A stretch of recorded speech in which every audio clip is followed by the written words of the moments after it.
हमारी जितनी भी महिलाएं हैं, सब महिलाएं इस सरकार को उखाड़ फेंकने के लिए लग चुकी हैं। हमारी महिलाओं को जाकर सांसद नहीं बनना है, विधायक नहीं बनना है, सम्मान नहीं चाहिए, हमको सुरक्षा चाहिए। अगर नहीं दे सकते हो तो 5 साल होने जा रहे, एक भी युवा पूरे भारत की, पूरे उत्तर प्रदेश की, पूरे देश की महिलाओं की साड़ी खींची गई है। कार्रवाई होने में लेट क्यों हुई है? अगर उनके लोग नहीं थे, कार्रवाई होने में क्यों लेट हुए? योगी जी ने तो खुद जवाब दे दिया कि इस पर कार्रवाई होनी चाहिए, मना थोड़ी ना कर रहे हैं। तुरंत कार्रवाई क्यों नहीं हुई? प्रशासन कहाँ गया आज? हैं? खुद प्रशासन के ऊपर लाठीचार्ज हो रहा है, खुद पुलिस वाले पिट रहे हैं। नमस्कार, बहुत स्वागत है आप सभी का। लगातार आप जमीनी सर्वे देख रहे हैं मीरा राजपूत के साथ। पर अब ऐसा लग रहा है कि यूपी चुनाव 2022 के लिए बड़ी अटकलें शुरू हो चुकी हैं और एक कहीं ना कहीं गहमा गहमी चल रही है और माहौल पूरा बन चुका है, गर्म हो चुका है। क्योंकि जिस तरीके से ब्लॉक प्रमुख को लेकर के भी इतनी मारामारी है और किस तरीके से लगातार ऐसे मामले सामने आ रहे हैं कि कहीं किसी महिला के साथ कुछ किया जाता है या कई ऐसे कि निर्विरोध चुन लिया गया पर वो निर्विरोध है नहीं। तो बहुत सारी चीजें कहीं ना कहीं प्लानिंग बड़ी है यूपी चुनाव 2022 को लेकर के और एक बड़े मुद्दों को लेकर के, इसीलिए कहीं ना कहीं कैबिनेट में भी खटपट दिखाई पड़ी है। तो बहुत सारे लोग इकट्ठे भी हो गए हमारे साथ और स्क्रीन पर आप लोकेशन भी देख रहे हैं। लगातार जमीनी सर्वे कर रहे हैं। 403 विधानसभा तो पूरा करने का जो वादा किया था वो करके ही रहेंगे, ये आप याद रखिए। तो सबसे पहले मैं आपसे ही शुरुआत करती हूँ, कितना कामकाज बढ़िया हो गया 2022 के लिए क्या तैयारी कर रखी है आप लोग? बहुत बढ़िया तैयारी कर चुके हैं। हमारी जितनी भी महिलाएं हैं, सब महिलाएं इस सरकार को उखाड़ फेंकने के लिए लग चुकी हैं। जितना भी इनके अंदर काम करने की क्षमता है, दिन रात ये अपना चुनाव की तैयारी कर रहे हैं। आप लोग विरोधी की भूमिका निभा रहे हैं क्या? आप कह रहे हैं कि नहीं हम तो उखाड़ के फेंकेंगे, ऐसे क्यों बोल रहे हैं? जब वो हमारे साथ विरोध कर सकते हैं तो हम विरोधी की भूमिका नहीं निभा सकते हैं। क्या आपको लगा कि गलत हुआ? बिल्कुल गलत हुआ। सही भी क्या हुआ है? किस महिलाओं के साथ, जितनी महिलाएं के साथ बलात्कार हुए, रेप हुए, छात्राओं के साथ हुए, वकीलों के साथ है ना मारपीट हुई। आप देखिए खुद ही मीडिया वालों के साथ मारपीट हुई है। तो कौन सा काम इन्होंने अच्छा किया है? विरोधी सरकार ही तो है ये। क्या सरकार है ना ये काम कर रही है, कह रही है हम बहुत अच्छा से काम करेंगे, हमारी ये पब्लिक ने इनके ऊपर विश्वास ही किया तभी तो इनको वोट दिया। पर इनको वोट देने के जो वोट मिले हैं उनका नतीजा इन्होंने पब्लिक को क्या दिया है? इस बार ये कहा गया कि भैया बहुत ज्यादा जो है भ्रष्टाचार और कहीं ना कहीं महिलाओं की सुरक्षा पर पूरा ध्यान दिया गया। कोई सुरक्षा नहीं है। आप देखिए, अभी आप देखिए एक महिलाओं का चीरहरण हुआ, महाभारत में तो हमने सुना था, ठीक है, देखा तो नहीं था, पर आज योगी की सरकार में हमने देखा भी है। तुरंत कार्रवाई क्यों नहीं हुई? प्रशासन कहाँ गया आज? हैं? खुद प्रशासन के ऊपर लाठीचार्ज हो रहा है, खुद पुलिस वाले पिट रहे हैं, खुद मीडिया के ऊपर है ना हाथापाई करी जा रही है। जागरूक दिख रही हैं आप, तमाम मुद्दों से बड़ी जागरूक दिख रही हैं आप। तो आपको क्या लगता है कि ये जितने भी मुद्दे हैं 2022 में बटन दबाने से पहले दिखेंगे? बिल्कुल दिखेंगे और दिख भी चुके हैं। अब ये योगी सरकार भूल जाएं कि इनकी सरकार दोबारा आएगी, बिल्कुल नहीं आएगी। जो इन्होंने कारनामे किए हैं, आधी आबादी वाली महिलाओं को प्रताड़ित किया है इन्होंने, तो कहां से ये सरकार बना लेंगे? तो खफा बहुत है आप? बिल्कुल खफा है। हम नहीं चाहते कि ये योगी सरकार इसको उखाड़ फेंकने का काम जरूर करें। पिछली बार भरोसा था आपको पूरा? अब भी भरोसा है। ये तो इन्होंने अपना है ना जुमले सरकार चला के धोखेबाजी से है ना चुनाव जीत लिया। अब जीत के दिखा ले, पता चल जाएगा। बिल्कुल नहीं, पता चल जाएगा इनको। चलिए, और भी बहुत सारी महिलाएं, आप भी आगे आ जाइए। इतना रूट के पीछे क्यों खड़ी हैं? नहीं, मास्क उतारने की कोई जरूरत नहीं है, लगा हुआ तो लगा रहने दीजिए। हाँ, नहीं उनसे क्यों बुलवाएं? आपसे बुलवाएंगे, उनसे क्यों बुलवाएं? बताइए, आप बता दीजिए, 2-4 काम बताइए बढ़िया जो योगी जी ने कर दिए हैं, बिल्कुल बढ़िया, लल्लन टॉप। बताइए सर, गिनवाइए। रोजगार पर, स्वास्थ्य पर, शिक्षा पर, महिलाओं के मुद्दे पर, किसी पर लगा आपको क्या कुछ? महिलाओं के मुद्दे पर तो क्या बोलूं, बहुत सारे अत्याचार हो रहे हैं यहाँ तो, बहुत ही ज़्यादा। लड़कियों को पता बाहर नहीं जा सकती है, महिला अकेली जा नहीं सकती है, बहुत ज़्यादा अत्याचार हो रहा है। छोटे छोटे बच्चे गली में घूम नहीं सकते, बहुत ज़्यादा हो रखा है अत्याचार। जैसे आपसे बातचीत कर रहे हैं, ऐसे ही हम और भी जगह जाते हैं, मथुरा भी गए, वहाँ भी लोग कह रहे थे कि कहीं ना कहीं गुंडागर्दी थमी है, और कई जगह गए कि गुंडागर्दी थमी है। आपको कितना लगता है, आपको क्या लगता है ये बताइए? गुंडागिर्दी बहुत ज़्यादा, गुंडागिर्दी कहीं नहीं थम रखी, बहुत ज़्यादा गुंडागिर्दी है। लड़कियां नहीं जा सकती हैं, सुरक्षित नहीं है, महिला सुरक्षित नहीं है, कुछ भी अच्छा नहीं है। आपके क्षेत्र में आपको लगता है कि महिलाएं सुरक्षित नहीं है? नहीं है, कुछ भी नहीं है, कुछ भी सुरक्षित नहीं है। साथ कुछ ऐसा है कि भैया सुनवाई भी नहीं हो पा रही है। अब आप बताइए मैडम, 2022 की जनता की क्या तैयारी आपको लग रही है? जितना आप लोगों के बीच, महिलाओं के बीच बैठती होंगी, क्या क्या लग रहा है, मूड क्या है? जनता की तो आंखें खुल चुकी है, अब सरकार पर सब भरोसा उठ चुका है, क्योंकि जनता जो चाहती थी वो खरी नहीं उतरी सरकार उस चीज़ पे, क्योंकि हर जगह महंगाई इतनी बढ़ चुकी है, रोज़गार ख़त्म हो गए। महंगाई बढ़ाने से फ़ायदा क्या है, क्योंकि रोज़गार ही नहीं है तो क्या खरीद के खाएंगे वो। 200 रुपये तेल हो गया है, 200 लीटर तेल हो गया है, दाल के रेट देख लो 130 रुपये हो गए हैं, गेहूँ इतना महंगा हो, क्या खरीद के खाएंगे। आइए थोड़ा सा आप लोग भी आगे आ जाइए। अब आप बताइए कि यूपी का माहौल जिस तरीके से अभी गर्म हो चुका है, उसको देख करके क्या लग रहा है कि भैया ये समीकरण बनने वाले और इसकी सरकार आने वाली है? देखो, सरकार तो इस टाइम इस बार पक्का है कि हमारे भाई साहब ही आए, अखिलेश यादव जी। अच्छा जी। ऐसा क्यों लग रहा है? क्योंकि योगी जी को कम आंक रहे हैं आप? योगी जी ने जो किया है, योगी जी ने जो भी वादे किए थे, एक भी वादा उनका पूर्ण नहीं हुआ। आज चाहे शिक्षा को, चाहे स्वास्थ्य को, शिक्षा के ऊपर कोई भी जोर नहीं दिया उन्होंने, और हेल्थ के ऊपर भी कोई, अगर आप हॉस्पिटल में जाते हैं तो किसी भी प्रकार की कोई भी आपको न तो ढंग से दवाई उपलब्ध कराई जाती है, ना किसी भी तरीके का कोई भी मुहैया करा। मतलब स्वास्थ्य में कहीं ना कहीं पूरी तरीके से, और स्वास्थ्य में भी, वो कानून व्यवस्था भी इनकी फैल रही है। कानून व्यवस्था पर कैसे सवाल उठा रहे हैं? वो तो राम राज्य की बात करते हैं भैया। राम राज्य उनका एक अलग व्यवस्था है, लेकिन कानून की जो व्यवस्था होना चाहिए वो तो होना चाहिए। महिलाओं के प्रति सुरक्षा, जैसे कि हमारी बड़ी बहन जी ने बोला है कि महिलाओं को बिल्कुल सुरक्षा का आश्वासन नहीं दिया है इस सरकार ने, तो महिलाओं की सुरक्षा नहीं, आश्वासन तो बहुत दिया गया है, कानून भी बनाए गए थे उस पर। कोई भी ऐसा कानून नहीं बनाएगा। यदि आप एक छोटी सी FIR कराते हो और उस कोई आप पे झूठा मुकदमा कायम करा देता है, और उसके लिए आप यदि इन्वेस्टिगेशन बिठाते हो, तो पुलिस किसी भी तरीके से सुनने के लिए तैयार नहीं है। अच्छा, सुनवाई ही नहीं हो किसी भी पाती प्रकार की सुनवाई नहीं होती मैडम। जी। अच्छा, रोजगार के बारे में बताइए जरा, आप भी युवा हैं। 5 साल होने जा रहे हैं, एक भी युवा ऐसा नहीं हुआ है कि रोजगार मिला हो।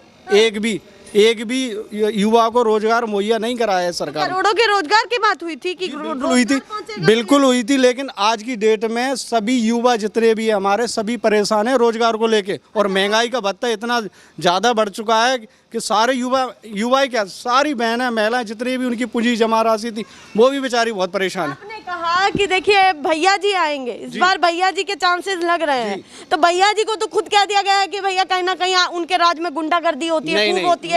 उसी को लेकर के बीजेपी आई कि देखिए हम राम नहीं, गुंडागर्दी कोई नहीं होती। वो पढ़ी लिखी सरकार। आज हमारे भैया बाहर से पढ़ के आए, पढ़े लिखे मुख्यमंत्री। यदि युवा पढ़ा लिखा आता है मुख्यमंत्री के रूप में तो बहुत अच्छी बात है भाई। जो पढ़ा लिखा होगा तभी तो विकास होगा। राम राज्य से विकास नहीं होगा। विकास होगा युवाओं को हेल्थ और शिक्षा। बिल्कुल बिल्कुल। आपको क्या लगता है कि बीजेपी के राम राज्य की क्या परिभाषा है? आपको लगता देखो, ऐसा है, राम राज तो ठीक है, हमारा एक राम राज है, ठीक है। हम एक हिंदू धर्म के नेतृत्व में आते हैं तो हम एक राम राज से वाकिफ रखते हैं, लेकिन रोजगार चलाने के लिए हमें अवस्थाओं की तो जरूरत पड़ेगी। यदि हमारे पास रोजगार नहीं होगा तो हम कहाँ से लाएंगे, कहाँ से अपने बच्चों को पालेंगे? बताइए आप बहन जी। उसी के सहारे थोड़े ही ना जिएंगे कि केवल राम राज्य आपने बोल दिया। रोजगार की तो जरूरत है जनता को। मैडम, आपके पास ही लौट करके आती हूँ, आपसे बड़ी अच्छी बातें हुई हमारी। तो इस बार क्या, देखिए ईमानदारी से बताइएगा, ज़्यादा खफा मत होइए, ईमानदारी से बताइए। पूरे यूपी की अगर मैं बात करूँ तो जितना आप जागरूक हैं उनको लेकर के क्या लग रहा है कि कितनी योगी जी की सीट आने वाली है और कितनी अखिलेश यादव? आज कहीं नहीं आने वाली योगी जी की कोई सीट नहीं आनी। उन्होंने काम ही ऐसे किए हैं, जिस तरह के काम किए उसी तरह की तो सीट आएगी। जब महिलाओं का चीरहरण होगा, बलात्कार होगा, रेप होगा, तो कहाँ से उनको सीट मिल जाएगी? बिल्कुल खफा है। महिलाएं देखिए कितना खफा दिख रही हैं, वो तो आप देख ही रहे हैं। कैमरा बाद में चला लीजिएगा, बता तो दीजिए, कुछ बोल तो जी बताइए, क्या बताइए? 2022 की क्या तैयारी है? 2022 की हमारी ये तैयारी है। आज हम भी युवा हैं, आज बताइए हमें नौकरी कहाँ मिल रही है? हम दर दर भटक रहे हैं। बताइए, आज तक भी इसमें सरकार में, योगी सरकार में आज तक भी इन्होंने कहा था कि हम नौकरियां देंगे। बताइए कहाँ है नौकरी? बताइए किस युवाओं को नौकरी मिली है? जो नौकरी पे शिक्षा में थे या पुलिस में थे या किसी भी विभाग में थे, वो उनको घर बिठा दिया गया। बताइए किसी सरकार में नौकरी मिली है आज तक? अच्छा, बहुत सारे वादे किए गए थे कि देखिए हर घर विकास की बात होगी, योजनाएं बनेंगी, युवाओं के लिए योजनाएं बनेंगी और बुजुर्गों के लिए योजनाएं बनेंगी, बच्चों के लिए सुविधाएं होंगी, शिक्षा पर काम होगा, स्वास्थ्य पर। ये तमाम मुद्दे कहाँ रह गए, आपको कहाँ लगता है? क्या देखिए मैम, आज तक भी योगी सरकार में कुछ भी काम नहीं हुआ है। इन्होंने सिर्फ क्या काम किया है कि फीता काटने काम किया। जो हमारे राष्ट्रीय अध्यक्ष श्री अखिलेश यादव जी ने जो विकास किया है, मेट्रो चलाई, स्टेडियम बनाए, विधवा पेंशन दी, बहनों को नौकरी दी, युवाओं को पुलिस में नौकरी दी, आज तक बताइए इन्होंने क्या किया है? इन्होंने सिर्फ रास्ते के भी जो काटा है, रोड का भी काटा, तो फीता काटा है। तो इन्होंने यही तो कहा कि देखिए चाहे वो कितना भी अप्रूव हो गया हो अखिलेश यादव की सरकार में, बना तो हमारी सरकार में है ना। कौन? ये चीजें कहते अब हैं मैम देखिए, आप भी जानते हैं, आप भी पत्रकार हैं कि किसने वो काम किया, किसने वो विकास किया। एक विकास पुरुष अखिलेश यादव जी एक ऐसे हैं जो विकास कर सकते हैं, और पे विकास करना नहीं आ रहा इनको। पिछली बार क्यों लगता है कि बीजेपी की सरकार बन गई? किन किन मुद्दों पे ऐसे बन गई? किन मुद्दों पे? यही बना था जब इन्होंने कहा था कि हम युवाओं को नौकरी देंगे, किसानों को इनका MSP का वो देंगे। आज बताइए किसानों को आज सब चीजों पे विश्वास किया बिल्कुल उसी पे विश्वास किया गया था। आज किसानों को 8 महीने हो गए हैं, बताइए बॉर्डर बैठे हुए। किसान एक अपनी मांग तो रख रहा है कि हमें एक MSP, एक हमें अपनी कीमत की एक वो कीमत दे दो चीज़ की।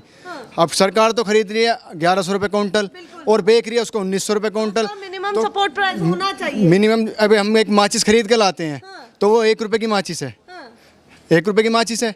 तो अगर सरकार उसको 2 रुपये की देगी तो फिर कैसे करेंगे बताइए? किसान से तो 1 रुपये में खरीद रहे हैं, आप 2 रुपये की दे रहे हैं। तो कहीं ना कहीं ये तमाम मुद्दे हावी होने वाले हैं। बिल्कुल 2022 की बढ़िया तैयारी कर रखी है आप लोगों ने? बहुत बढ़िया तरीके से। 2022 के लिए पूरी तैयारी है। हर बूथ पर महिलाएं रंगी, जहां चुनाव होगा हर बूथ पर महिलाएं रंगी। महिलाएं वोट की भी तैयारी कर रही हैं और जो महिलाओं पर अत्याचार हुए हैं वो भी जगह जगह प्रचार करने का काम कर रही हैं और पूरा मन बना लिया है महिलाओं ने कि इस बार उखाड़ के फेंकने का काम करेंगी। और आप, एक हमारे भाई ने अभी सवाल किया था कि अगर उसमें केंद्र में उनको जगह दे रहे हैं महिलाओं को, तो जहाँ हम केंद्र में जगह नहीं पाना चाहते, लेकिन जहाँ साड़ियाँ खींची जा रही है, जहाँ महिलाओं के बलात्कार किए जा रहे हैं, उसको रोकें। हमें केंद्र की जरूरत नहीं है, महिलाओं को केंद्र में नहीं बैठना। मतलब आप कह रहे हैं केंद्र में बैठाने की जरूरत नहीं है, पर आप सम्मान भी रखिए। महिला सुरक्षित रहे। महिलाओं पर देखिए, वो कहावत है, गांव में कहावत है कि अगर एक मछली जल में गंदी होती है तो सबको गंदा कहा जाता है। इसी तरह अगर एक महिला की साड़ी खींची गई है तो सोचो हमारे पूरे भारत की, पूरे उत्तर प्रदेश की, पूरे देश की महिलाओं की साड़ी खींची गई है। इसको महिलाएं कभी बर्दाश्त नहीं करेंगी। योगी जी को आने वाले सभा में जवाब दे के रहेंगी चुनाव के रूप में। योगी जी ने तो कुछ जवाब दे दिया कि इस पर कार्रवाई होनी चाहिए, मना थोड़ी ना कर रहे हैं वो। कार्रवाई होने में लेट क्यों हुई है? अगर उनके लोग नहीं थे, कार्रवाई होने में क्यों लेट हुए? कार्रवाई कुछ नहीं हो रही है, दिखावा हुआ। इनके ही लड़के थे, योगी जी ने कह दिया कि चुनाव जीतना है हमको, ब्लॉक प्रमुख का जो चुनाव हुआ जबरदस्ती जीतना है, चाहे मारो काटो, महिलाओं की साड़ी खींचो। महिलाओं बोल दिया मैडम, ये कब बोल दिया आप? ना तो क्यों खींच रहे हैं? हमने महाभारत में सुना था कि महिला हमारी जो द्रौपदी थी, उनकी साड़ी दुशासन ने खींची थी और कितना कोहराम मचा था, याद है ना आपको? वहाँ पर बहुत कोहराम मचा, मर गए आपस में ही लोग, अपने परिवार के ही लोग मर गए। तो मैं आपको बता रही हूँ कि इसको भुगतना पड़ेगा। ये जो किया है इन्होंने, हमारी बहन की जो साड़ी खींची है, इनको भुगतना पड़ेगा। हमारी महिलाओं को जाकर सांसद नहीं बनना है, विधायक नहीं बनना है, सम्मान नहीं चाहिए, हमको सुरक्षा चाहिए। अगर नहीं दे सकते हो तो तुरंत इस्तीफा देने का काम करें। योगी जी को सत्ता में रहने का कोई अधिकार नहीं है। लीजिए, तमाम मुद्दे कल के परसों के हावी दिख रहे हैं। कहीं ना कहीं जो लखीमपुर खीरी में हुआ है वो बड़े मुद्दे इस समय उभर कर के सामने आ रहे हैं कि क्या कुछ इस प्रशासन के साथ जो है सामने देखते हुए भी ये सारी चीजें हो रही हैं। उस राम राज्य में हो रही हैं जहाँ पर दावा किया गया विकास की पूरी लहर आएगी और कहीं ना कहीं सुरक्षा आपको मुहैया होगी, इस जनता से वादा किया था। तो फिर क्यों उनके ही राज में ये सारी चीजें हो रही हैं और कहीं ना कहीं पुलिस पर भी इस पर कार्रवाई हुई है और अब सरकार से भी ये जनता जवाबदेही मांग रही है। ये महिला आयोग की सभी महिलाएं जवाबदेही मांग रही है। फिलहाल के लिए नमस्कार।